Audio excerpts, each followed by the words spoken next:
இப்போ உங்க ஜாதகத்துல சனி வக்ரமான்னு பாருங்க. உங்க ஜாதகத்துல சனி வக்ரமாக இருந்து விட்டால் கண்டிப்பாக உங்களுக்கு தொழில் தான் ஃபர்ஸ்ட். அப்பா சொத்து பூர்வீக சொத்து கிடைச்சே தீரும். 10ஆம் இடங்கிறது பதவி உயர்வு. யாராவது டிரான்ஸ்பர் கேட்டு இருக்கீங்க, பதவி உயர்வு ப்ரமோஷன் கேட்டுட்டு இருக்கீங்க, சம்பள உயர்வு கேட்டுட்டு இருக்கீங்க. ஏன்னா 2ஆம் இடத்துல குரு இருந்து சனியை பாக்குது. அப்ப யாராவது சம்பள உயர்வுகள் கேட்டுட்டு இருக்கீங்க அப்படின்னா கண்டிப்பா கிடைக்கிறதுக்கான வாய்ப்புகள் உண்டு. தொழில் இருந்து வந்த இடைஞ்சல்கள் மட்டும் இல்லாம எதிரிகளுடைய தொல்லைகள் விலக போகுது. அது யாரு என்னன்னு காட்டி கொடுக்க போகிறார். பழசெல்லாம் நீங்க எதெல்லாம் வேண்டாம் வேண்டாம் தள்ளுனீங்களோ அதெல்லாம் இப்ப மீண்டும் உங்களுக்கு புதுப்பிச்சு உங்க ஸ்டைல்ல பண்ண போறீங்க அப்படிங்கிற அமைப்புகளும் உண்டு. தூக்கமே இல்லாம இருந்தாலும் கூட இப்ப நிம்மதியான ஒரு தூக்கத்தை கொடுப்பார். மனசே நிம்மதியே இல்லைங்க, என்னதான் கிரகங்கள் மாறுது அப்படின்னாலும் எங்களுக்கு ஒரு நல்ல நேரமே வரல அப்படின்னு சொல்லிட்டு இருந்தீங்கனாலும் அடுத்தது 10ஆம் பார்வையை உங்க ராசிக்கு 7ஆம் வீட்டை பாக்குறாரு. இத்தனை நாள் திருமணமே ஆகல, திருமணம் சார்ந்த விஷயத்துல ஏதாவது ஒரு பிரச்சனை வந்துகிட்டே இருக்கு. பொண்ணு பிடிச்சு மாப்பிள்ளை பிடிக்கல, குடும்பம் பிடிக்கல, என்ன ஒரு ரீசன்னால உங்களுக்கு திருமணம் நடந்துட்டு இருக்கு நின்றுட்டு இருந்ததோ இது ஒரு வகை. இப்போ உங்க ஜாதகத்துல இதெல்லாம் சனி வக்கரமாக இருந்தா நடக்கும். சனி வக்கரமாக இல்லை, இப்போ உங்களுக்கு என்ன நடக்கும் அப்படின்னா இதெல்லாம் நடக்கும். பட் கொஞ்சம்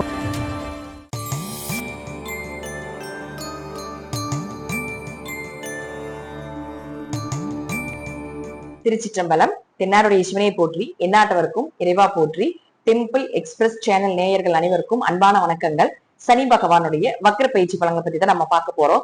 ஜூலை மாதம் 26ஆம் தேதி தொடங்கி டிசம்பர் மாதம் 10ஆம் தேதி வரைக்கும் சனி பகவானுடைய வக்ர பயிற்சி பலன்கள். இந்த வக்ர பயிற்சி யாருக்கெல்லாம் யோகத்தை கொடுக்குது அப்படிங்கறத பார்க்கலாம். இதுல ஃபர்ஸ்ட் நீங்க தெரிஞ்சுக்க வேண்டிய விஷயம், உங்க ஜாதகத்துல சனி வக்ரமான்னு பாருங்க. அதற்கு உங்க ஜாதகத்துல சனி அப்படின்னு சொல்லி பக்கத்துல ஆர் வி அப்படின்னு போட்டிருப்பாங்க, அல்லது வா அப்படின்னு போட்டிருப்பாங்க. இப்படி எல்லாம் இருந்தால் சனி வக்ரம் அல்லது வக்ர கிரகங்களான ராகு கேதுகளோட சேர்ந்து இருந்தாலும் ஓரளவுக்கு 50% பலன்களை நிச்சயமாக கொடுக்கும் அப்படிங்கிற அமைப்புகளும் உண்டு. அப்படி பார்க்கும் பொழுது சனி பகவான் உங்க ஜாதகத்தில் வக்ரமாக இருந்து விட்டால் இந்த காலகட்டங்கள்ல தான் உங்களுக்கு ஜாக்பாட் யோகம். வருடம் முழுவதும் வேலையை செய்து பலன்கள் கிடைக்கவில்லையா, இந்த சனி வக்ர பயிற்சியில தான் உங்களுக்கு பலன்களை வாரி வாரி வழங்கி கொடுப்பார் அப்படிங்கிற அமைப்புகளும் உண்டு. அதே போல சனி வக்ரமாக இல்லாம இருந்தாலும் கூட உங்களுக்கு உண்டான பலன்கள் என்ன அப்படிங்கறதை நம்ம இந்த வீடியோல முழுமையாக பார்க்கலாம். மிதுன ராசிக்குண்டான சனி பகவானுடைய வக்ர பயிற்சி பலன்களை பத்தி பார்க்கலாம். மிதுன ராசியை பொறுத்த வரைக்கும் சனி பகவான் உங்க ராசிக்கு 10ஆம் இடத்துல இருந்து வக்ரமாக போகிறார். உங்க ஜாதகத்தில் சனி வக்ரமான்னு பாத்துக்கோங்க. உங்களுக்கு யோகத்தை எப்படி கொடுப்பார் அப்படிங்கறது பாத்துக்கலாம். பொதுவாகவே சனி வக்ரகதி அடைகிறார் அப்படின்னா 10ஆம் இடத்துல இருக்கும் பொழுது இவ்வளவு நாள் தொழில் ஓடாம இருந்தாலும் கூட இப்ப தொழில் நல்லபடியா நடக்கும். தொழில் மாற்றம் பண்ண போறீங்க, ஒரு இடமாற்றம் பண்றதுக்கான வாய்ப்புகள் கிடைக்கும். 10ஆம் இடங்கிறது பதவி உயர்வு. யாராவது டிரான்ஸ்பர் கேட்டு இருக்கீங்க, பதவி உயர்வு ப்ரமோஷன் கேட்டுட்டு இருக்கீங்க, சம்பள உயர்வு கேட்டுட்டு இருக்கீங்க. ஏன்னா 2ஆம் இடத்துல குரு இருந்து சனியை பாக்குது. அப்ப யாராவது சம்பள உயர்வுகள் கேட்டுட்டு இருக்கீங்க அப்படின்னா கண்டிப்பா கிடைக்கிறதுக்கான வாய்ப்புகள் உண்டு. சோ இதெல்லாம் நீங்க ட்ரை பண்ணலாம். அதே போல பாத்துட்டீங்கன்னா சனி பகவானை பொறுத்த வரைக்கும் உங்க ஜாதகத்தில் சனி யார் அப்படின்னு ஃபர்ஸ்ட் பார்க்கணும். எந்த வீட்டுக்கு அதிபதி அப்படின்னா 8 மற்றும் 9ஆம் அதிபதி. அப்ப 8ஆம் அதிபதி 10இல் வக்ரகதி அடையும் பொழுது கண்டிப்பாக தொழில் இருந்து வந்த இடைஞ்சல்கள் மட்டும் இல்லாம எதிரிகளுடைய தொல்லைகள் விலக போகுது. அது யாரு என்னன்னு காட்டி கொடுக்க போகிறார். ஏன் உங்களுக்கு தொழில் டவுன் ஆச்சு, ஏன் நம்மளுக்கு முன்னேற்றம் வர மாட்டேங்குது அப்படிங்கிற விஷயம் எல்லாமே கண்டிப்பா தெரிய வந்துடும். கண்டங்கள் விலகும், தொலைதூர பயணங்கள் செய்ய போறீங்க. அதே போல உங்க ஜாதகத்துல தசாபதிகள் நல்லா இருந்துச்சுன்னா திடீர் அதிர்ஷ்டங்கள், திடீர் வருமானங்கள், திடீர் யோகங்கள் இதெல்லாம் கொடுக்க போகிறார். அடுத்து அவரே உங்களுக்கு 9ஆம் அதிபதியும் ஆகிறார். அப்ப 9 10க்கு போகும்பொழுது தர்ம கர்மாதிபதி யோகம் உங்களுக்கு ஆட்டோமேட்டிக்கா வேலை செஞ்சுட்டு இருக்கு. அப்ப அப்பா சொத்துக்கள் கிடைப்பது, பூர்வீக சொத்துக்கள் கிடைப்பது, அப்பாவும் நீங்களும் சேர்ந்து தொழில் பண்றதுக்கு உண்டான ஒரு வாய்ப்புகள், அப்பா மூலமாக வரக்கூடிய எல்லாமே உங்களுக்கு தாராளமாக கிடைக்கிறதுக்கான ஒரு அமைப்பு இதெல்லாம் ஏற்படுத்தி கொடுப்பார். நல்ல குரு அமைஞ்சு வர்றது, உங்க வாழ்க்கைக்கு உண்டான ஒரு விஷயங்களை சொல்லி கொடுக்கறதுக்கு உண்டான ஒரு வழிகாட்டியாக இருக்கக்கூடியவர், புதிய நபர்கள் யாராவது கூட உங்களுக்கு அறிமுகமாகிறதுக்கான வாய்ப்புகள் உண்டு. உயர்கல்வி படிக்கிறதுக்கு உண்டான வாய்ப்புகள் உண்டு. விட்டதெல்லாம் தொட்டதெல்லாம், தொட்டுட்டு விட்டதெல்லாம், இது எல்லாமே துலங்க போகுது. பழசெல்லாம் நீங்க எதெல்லாம் வேண்டாம் வேண்டாம் தள்ளுனீங்களோ அதெல்லாம் இப்ப மீண்டும் உங்களுக்கு புதுப்பிச்சு உங்க ஸ்டைல்ல பண்ண போறீங்க அப்படிங்கிற அமைப்புகளும் உண்டு. இது பொதுவாக சனி வக்ரமாகும் போது மிதுனத்துக்கு நடக்கக்கூடிய ஒரு பலன். இப்போ உங்க ஜாதகத்துல சனி வக்ரமான்னு பாருங்க. உங்க ஜாதகத்துல சனி வக்ரமாக இருந்து விட்டால் கண்டிப்பாக உங்களுக்கு தொழில் தான் ஃபர்ஸ்ட். அப்பா சொத்து பூர்வீக சொத்து கிடைச்சே தீரும், வேற வழியே இல்லை. இவ்வளவு நாள் இதெல்லாம் இழுபறியாக இருந்துகிட்டே இருக்கு அப்படின்னா அந்த இழுபறி எல்லாமே விலக போகுது. இப்ப சனி பகவானுக்கு பார்வைகள் உண்டுங்க. அப்ப சனி வந்து அங்க இருந்து உங்களுடைய 12ஆம் இடத்தை பாக்குறாரு. அப்ப உங்க ஜாதகத்துல சனி வக்ரமாகி, உங்க ஜாதகத்துல சனி வக்ரமாக இருந்து 12ஆம் இடத்தை பார்க்கும்போது இந்த காலகட்டங்கள்ல வெளியூர்ல வெளிநாட்டுல வேலை தேடிட்டு இருக்கீங்க அல்லது இம்போர்ட் எக்ஸ்போர்ட் பிசினஸ் பண்ணலான்னு இருக்கீங்க அப்படின்னா அதனுடைய தொடக்கத்தை இப்ப தொடங்கி கொடுப்பார். அதுக்குள்ள நிறைய பேர் தொடர்புகளை கொடுப்பார். தூக்கமே இல்லாம இருந்தாலும் கூட இப்ப நிம்மதியான ஒரு தூக்கத்தை கொடுப்பார். மனசே நிம்மதியே இல்லைங்க, என்னதான் கிரகங்கள் மாறுது அப்படின்னாலும் எங்களுக்கு ஒரு நல்ல நேரமே வரல அப்படின்னு சொல்லிட்டு இருந்தீங்கனாலும் இப்ப அதற்குண்டான நேர காலங்கள் எல்லாமே சூப்பரா இருக்குது உங்களுக்கு. கணவன் மனைவி இந்த கருத்து வேறுபாடுகள் பிரச்சனைகள் இதெல்லாம் விலகிறதுக்குண்டான வாய்ப்புகளும் உண்டு. எதெல்லாம் இழுபறியா வச்சிருந்து எதெல்லாம் நடக்காம இருக்குதோ அதெல்லாமே தூசி தட்டு இப்ப நடக்கிறதுக்குண்டான வாய்ப்புகள் உண்டு.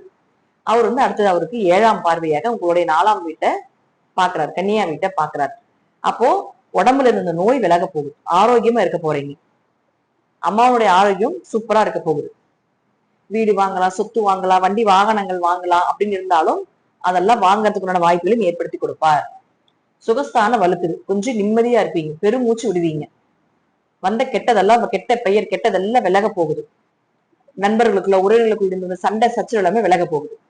அடுத்தது 10ஆம் பார்வையை உங்க ராசிக்கு 7ஆம் வீட்டை பாக்குறாரு. இத்தனை நாள் திருமணமே ஆகல, திருமணம் சார்ந்த விஷயத்துல ஏதாவது ஒரு பிரச்சனை வந்துகிட்டே இருக்குது. பொண்ணு பிடிச்சி மாப்பிள்ளை பிடிக்கல, குடும்பம் பிடிக்கல, என்ன ஒரு ரீசன்னால உங்களுக்கு திருமணம் நடந்துட்டு இருக்கு நின்றுட்டு இருந்ததோ அதே ரீசன்னாலேயே இப்ப உங்களுக்கு திருமணம் நடக்க போகுது. வரன்கள் சூப்பரா அமைஞ்சு வரப்போகுது. எதிர்பார்த்த வரன்கள் கிடைக்க போகுது. தேவையில்லாம இருந்து வந்து இந்த திருமணத்துல வந்து கெட்ட பேர் எல்லாமே விலக போகுது. கணவன் மனைவி அந்யூன்யமா இருக்கக்கூடிய காலகட்டங்கள். வியாபாரம் செழிப்பா இருக்க போகுது. வியாபாரம் செஞ்சுட்டு இருக்கீங்க, வருமானம் இல்லாம இருந்தாலும் கூட வியாபாரம் செழிப்பாக இருக்கக்கூடிய ஒரு அமைப்பை ஏற்படுத்தி கொடுக்க போகிறார். 7ஆம் இடங்கள் சமுதாயம்.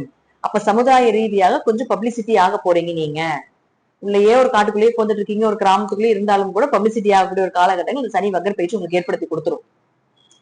இது ஒரு வகை. இப்போ உங்க ஜாதகத்துல இதெல்லாம் சனி வக்கரமாக இருந்தா நடக்கும். சனி வக்கரமாக இல்லை இப்போ உங்களுக்கு என்ன நடக்கும் அப்படின்னா இதெல்லாம் நடக்கும். பட் கொஞ்சம் முயற்சி பண்ணி செய்யணும், அவ்வளவுதான். கொஞ்சம் இதெல்லாம் ஈஸியா அவங்களுக்கு நடக்கும். வக்கரம் இல்லாதவங்களும் கொஞ்சம் கஷ்டப்பட்டு நடக்கும். இப்ப 3ஆம் பார்வையாக 12ஆம் இடத்தை பாக்குறாருன்னா ஒரு வெளிநாடு வெளியூர் பயணங்கள் கண்டிப்பா கிடைக்கும். கொஞ்சம் ரிஸ்க்கு அப்புறம் நடக்கும். கொஞ்சம் தூக்கங்கள் குறைவாக இருந்தாலும் மனசு நிம்மதியா இருக்கும். ஆரோக்கியங்கள் நல்லா இருக்கும். பட் அதுக்கு ஏதாவது கொஞ்சம் செலவு பண்ண வேண்டிய சூழ்நிலைகள் வரும். இப்ப வண்டி வாகனங்கள் வாங்குறீங்க அப்படின்னா கொஞ்சம் அதிகமா செலவு பண்ணி வாங்க வேண்டிய ஒரு சூழ்நிலைகள் வரும். நார்மலா இல்லாம கொஞ்சம் அதிகமா செலவு பண்ண வேண்டிய ஒரு சூழ்நிலைகள் வரும். அம்மாவுக்கு ஒரு உடம்பு முடியல, அம்மாவுக்காக ஏதாவது செய்யணும்னு நினைக்கிறீங்க அப்படின்னா அது 2 மனசா இருக்கும். பண்ணலாமா வேண்டாமா இப்படிங்கிற குழப்பத்தை கொஞ்சம் கொடுக்கும். திருமணம் சார்ந்த விஷயங்கள் அப்படிங்கிறது பாத்தீங்கன்னா 7ஆம் இடத்தையும் பார்க்கும் பொழுது கணவன் மனைவிக்குள்ள பெரிய பிரச்சனைகளா வராது. வந்தாலும் அது சீக்கிரமா விலகி போயிடும். எதிர்பார்த்த வரன்கள் எல்லாமே கிடைக்கும். கொஞ்சம் யோசிச்சு கொடுப்பாங்கன்னு வச்சுக்கோங்களேன், அவ்வளவுதான்.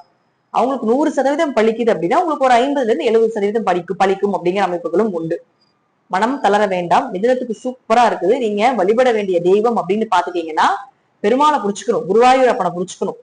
இந்த 5 மாத காலகட்டங்களும் மாதம் ஒரு முறை குருவாயூர் போயிட்டு வந்தீங்கனாலும் சரி, அதன் அருகில் இருக்கக்கூடிய கிருஷ்ணர் வழிபாடு நீங்க செய்தாலும் சரி, கண்டிப்பாக உங்களுக்கு மிதுனத்துக்கு யோகத்தையும் அதிர்ஷ்டத்தையும் வாரி வாரி வழங்கக்கூடிய ஒரு சனி பயிற்சியாக இந்த பயிற்சி இருக்கும் அப்படிங்கிறதுல மாற்றுக்கருத்துக்கு இடமே இல்லை. இதெல்லாம் உங்க ஜாதக ரீதியாகவும் தசாபுத்திகள் ரீதியாகவும் சொல்லக்கூடிய கருத்துக்கள் சிறிது மாறுபடலாம். நன்றி. மீண்டும் ஒரு நல்ல பதிவில் சந்திக்கலாம். திருச்சிற்றம்பலம், தில்லையம்பலம், ஸ்ரீ நரசிம்மர் திருவடிகளே சரணம்.